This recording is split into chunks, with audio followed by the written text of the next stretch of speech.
Alright, hey folks, I'm Matt from the Accelerated Dragon. We're going to do a little quick brief walkthrough for role-playing games. This is a group of role players right here. They all have different skills and abilities. There's several different dungeon masters here, so we're going to talk to Eric first. This is Eric, he's the host of the Dungeons & Dragons campaign. So what do you think of Dungeons & Dragons? How do you think it plays? I think Dungeons & Dragons plays, it's a lot like a story, except you're acting it out with your friends.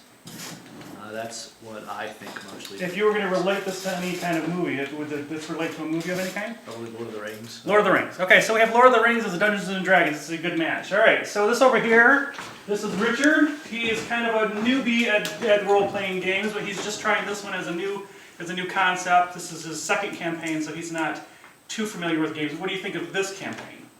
This campaign, Let's ask a simpler question. What character do you have? I have a bard. Okay, and a bard is a music guy who uses music as spells, correct? Yes. Okay, so have you learned any good spells that you use as a bard? I have not. You have not. Alright, so you haven't even gotten to the level.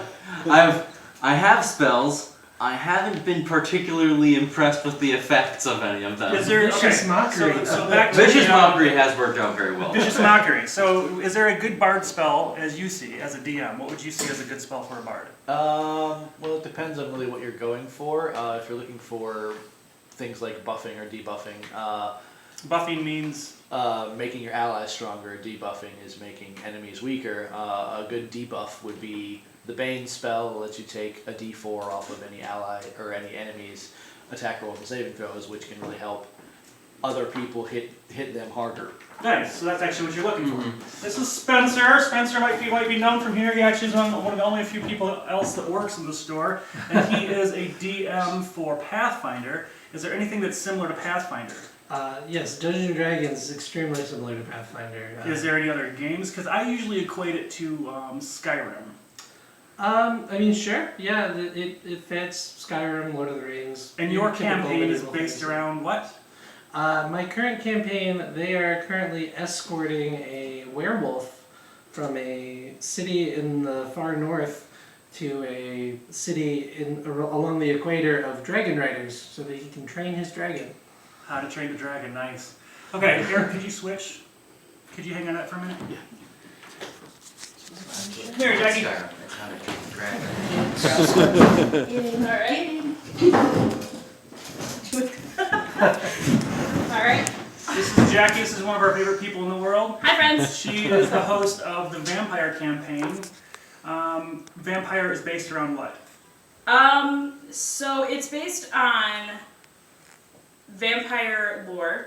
It's kind of like D&D, but it's also very different in that you're role-playing as vampires, usually in a real-world setting.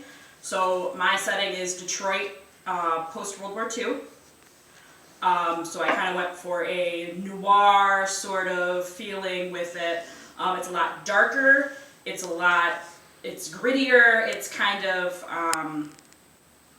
emotionally, I'm trying to think of a word here. Intuitive? Yeah, something like that.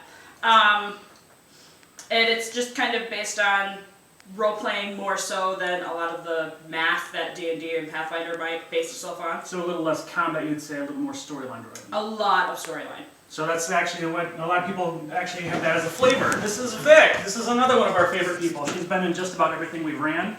So you have a character here. What's your character in D&D? It is a rogue. A rogue, which would be a Stealth person, stabbed from behind, stealth sneak, stepping stealing stuff. behind. You have a character in Vampire, which is That's Carrie Carter. She's a morticianer. she's a morticianer. So she's she plays. Is she a specific clan of some kind? She is a Malkavian. I believe. Melkaden. So she plays a nutter. All right. Yeah. And you have one in Spencer's campaign too, yes? Yeah, Pathfinder. Pathfinder. And what's your character in Pathfinder? That is Thradar, the barbarian. So you play three vastly different characters on different days. Yeah, just to give flavor, I can intermingle with different types of experiences, just to have an idea on how each of them play. So all in all, big thumbs up for a role-playing game. Oh All right, so next man. And this is Anthony. This is another one of our regulars. So are you in all three of the campaigns as well? Not all three. You are in the Vampire for sure, and Yeah. you're in this one. You're not in the Pathfinder. No. Okay, so your character in this is what? Fire. Fighter. So basic straight swords and shields and stuff. Warrior, sword, shield, bow. What is Pretty your much character fighter. in Vampire? Nosferatu. Nosferatu. Nosferatu does what? The hideous looking. They do what? What's their best skill? Stealth. Stealth. So they're sneaky, and they play that. And do you have a preference for games? I mean, do you have a preference on what role-playing games you like in the most? Do you like the storyline, or is it mix? Yeah, kind of a mix. You know. Well, there we go. Between combat and story. So that's how we do role-playing of the dragon. Thanks. You hit it.